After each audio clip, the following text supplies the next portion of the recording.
Steelers, here we go. How about them Cowboys?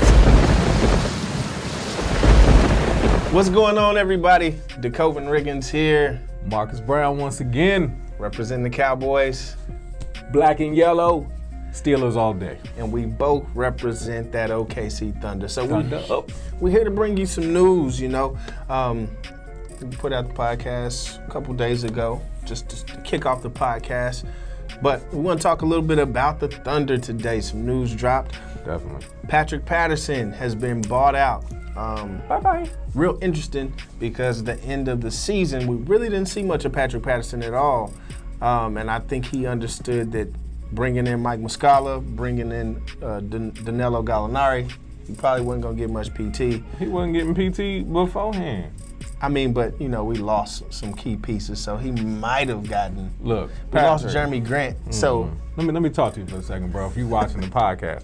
Now, I understand that the peak is in Brick Town, but you was shooting a ton of bricks while you was here. So please, enjoy LA with the Clips. He did some good things while he was here too, man. Okay, sure. You did great things. But, yeah, the report is that he's going to go join the Clippers and join Paul George as OKC Thunder members who've exited to LA. It's so easy to say goodbye. I mean, you could look at it like we've just lost more shooting, but the brother was gone. Yeah, as you stated, he wasn't doing much in shooting anyway. Out of sight, out of mind on that one. So, I mean, I think it opens a roster spot up. It just makes way for us to go get some shooting. As I stated in the last podcast, we need shooting. Y'all let us know who we should go get in the realms of shooters and who are the shooters out there that are available. And we'll interact with you down in the comments. Definitely, most definitely. So next, gotta talk about my boys a little bit. As more and more keeps coming out with the Ezekiel Elliott contract talks. They not feeding him, y'all. He gotta eat. Listen. Zeke's representation said that the Cowboys and Zeke are far apart. They're not even close. They're not in the ballpark of what Zeke wants, and Zeke's nowhere close to what the Cowboys organization wants. You got Stephen Jones coming out saying that they ain't breaking the bank for nobody because they got all these players that they need to sign. And he even went so far to say that the money that they would save from other players is not going back into the pockets of Jerry Jones or the ownership of the Cowboys, but it's going to other players. And I feel him because we just saw Thomas get the $100 million contract. Mike, holla at your boy. Huh? You know, that, to me, that's why I wish we would have went ahead and took care of Dak and took care of Amari just way earlier on. Yeah. Because now you're getting these other contracts that continue. I remember about 5 months ago, not even that long ago, but three to 5 months ago, the talks was, paying Dak $25 million is too much. Okay. What about now? Well, now it's over 30. See? And it just seems like it just keeps going and going and going, and the contracts continue to get larger, but I don't see the salary cap moving this year. Well, I mean, Zeke, if you'd like to, just take a cue from the NBA and request a trade, Black and Yellow is always willing to. No offense to my man Connor, you doing your thing, happening. But come on home, baby, because we'll take you and we'll show you how to run. And we'll make you even better than you already are. And you can knock over bouncers or whatever you want to do. You go to the Steelers, you won't sniff. You won't sniff a Super Bowl. 6 rings. For the rest of your career. They ain't got 6. 6 rings. We're about to get 6, and you're going to be a Cowboys fan for life. Okay, you dreaming, but because listen, the problem is a good problem that we have so many talented players that should be paid at the top of their bracket.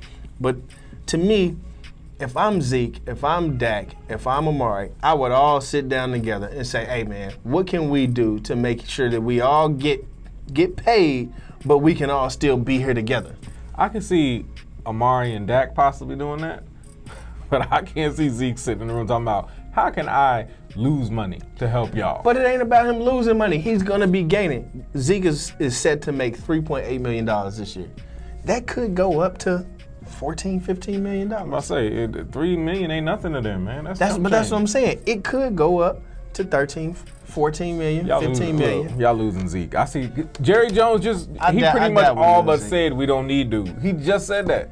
He didn't say we don't need. He said we don't have to have him to win a Super Bowl, which I agree. So that would mean I don't need you. I don't have to have you. Doesn't mean that I don't need you or that I don't want you. But teams that have won a Super Bowl, who was the Patriots running back last year? Sonny Michel. Was he top in the league? Nah, but I mean, it was his rookie. Exactly. Rookie or second year? I think it was rookie year. That's just what I'm saying. You don't have to have the best running back in the league to win the Super Bowl. He was just stating facts. Okay. He wasn't saying that we don't need First Zeke. of all, we can't use the Patriots as the model of anything because okay. Their quarterback isn't even a human being as far as I'm concerned. I mean, but he is. But when you got the greatest quarterback of all time, you don't need a running back as much. But they had a good running back. Sonny Michel's a good running back. Oh, no, he's an excellent running back. That's what I'm saying. Like, all you need is a good running back. You don't have to have the number one running back in the NFL to win the Super Bowl. That's true.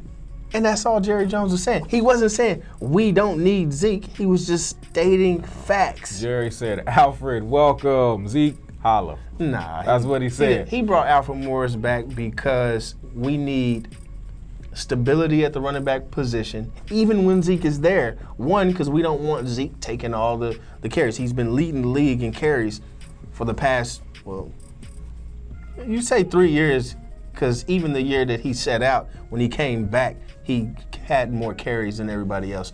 But I think the thing is, with Alfred Morris, he's just going to come in and be more stabilizing just in case Zeke gets hurt or something, anything happens. We got stabilization at the position. Now, if they bring in somebody else like Jay Ajayi, then I could see them saying that, Zeke, we don't need you. And then you come home to the Steelers. I keep saying home like you from Pittsburgh, but it feels like home when you're there. Trust me, Zeke.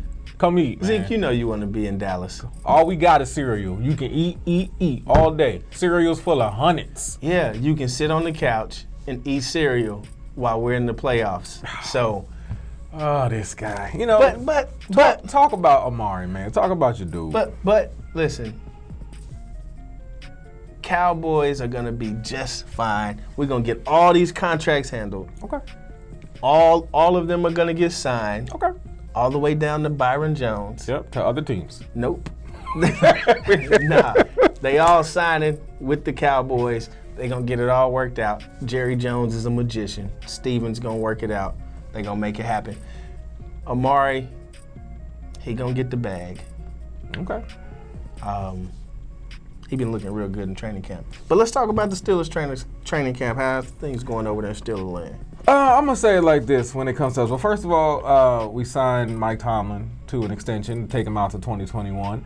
I'm not a big fan of that. I mean, much love to an African-American coach, of course. But, brother, like, the magic is gone. No, I'm not hating. The magic is gone. I'm not saying let's just go. Who you going to get if you ain't got Mike? I mean, right now. Who out there that you can get that's better than Mike Tomlin right now? Right now? Right now. Me. I'm available. But other than that, I have no idea. Because, I mean, the San Francisco 49ers went and got a college coach that who was doing nothing but losing in college. We'll trade you. How about that? No, heck no, I don't want your coach.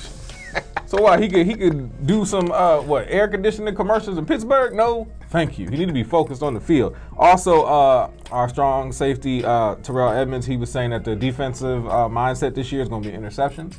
So we're really going to be focused a lot on that, and I'm going to be locked in on that. I'm definitely going to be watching to see what he does because he was the one saying it in the interview. Also, Devin Bush, he's our rookie that we picked up. He's focused on making a big impact. He's a linebacker. He really wants to do something big this year and really show it, especially with T.J. Watt going down. Okay. He might be here for preseason, but nobody knows. Big Ben, he says that they have enough offense to cover the loss of Le'Veon And Antonio, I don't think so. I made that rhyme on purpose. I really don't think we have enough. But I think we have enough to make the playoffs and make a splash, at least this year, and just show the world that we're more than two people. They're going to win the division. You know what? Steelers, we don't need to make predictions like that. It's not important I'm just asking. Because, see... I'm just asking. Here's the thing with the Steel Curtain. We're not worried about division titles. We worried about Lombardis, okay? I hear you. Lombardis is all. And I love y'all name the Steel Curtain. Mm-hmm. You know, a steel curtain would be really heavy, so it's probably not moving. So y'all probably gonna stay. One more thing, Alejandro Villanueva. I probably said his name wrong.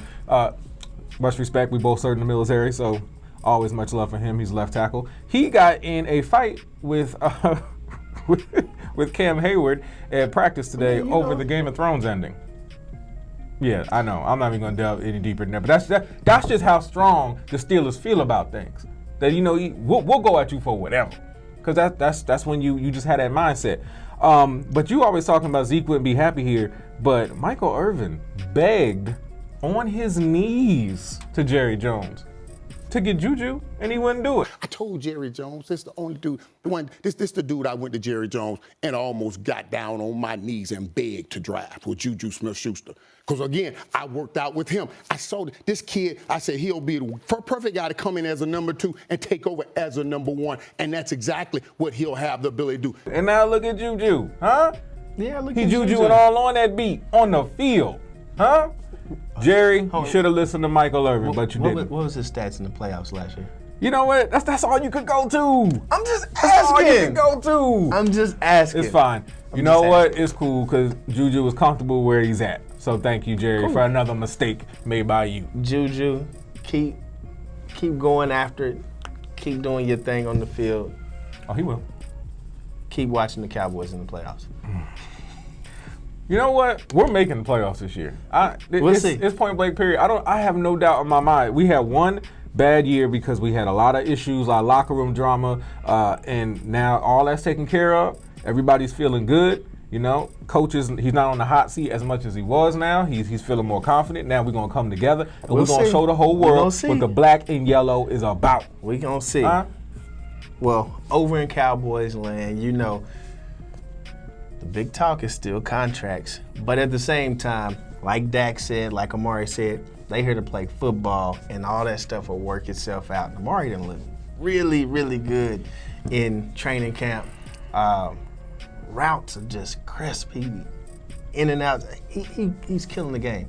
So I look to see a top 3 receiver out of Amari this year.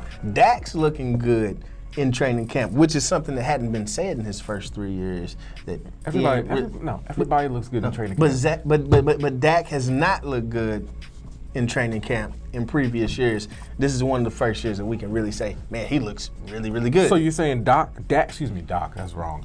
Dak looks good in a contract year? Wow. That's amazing. Yeah, it's amazing. Oh, contract. And he's going to look real good for the rest of the year. Till he get hit. Super Bowl. Till he get hit, and he gets woke up to what he is. Listen, Dak done been hit before? Nah, not like he's going to be this year because everybody know he about that money. But this is the thing. Our O-line is whole again. Oh, yeah. I forgot we got Travis Frederick's back. Yeah, that's cool. That's nice. And the O-line's been handing out pancakes in this training camp. So O-line's looking good, looking really good, back to dominant form. Wide receivers looking really good. Dak looking good. Okay. Zeke's probably looking good in Cabo. or he looking at something good, one or the other. Defense is actually looking really good. Secondary. Again, secondary looking really good this year. This is training camp. It's camp. Hey, but this is the thing. When we hit the field to start the season, that's where the Cowboys is going. Rock bottom, baby. You know how we finished off last year? It doesn't matter. It not with a ring. We finished off the second half of the season 7-1. We went 7-1. That was when we got Amari. Okay. We lost one game, and then we lost a playoff game due to some injuries and things. And I don't think we came to play the way we should have, but that's all right. This year, We going at it full force. I'm putting the NFL on notice.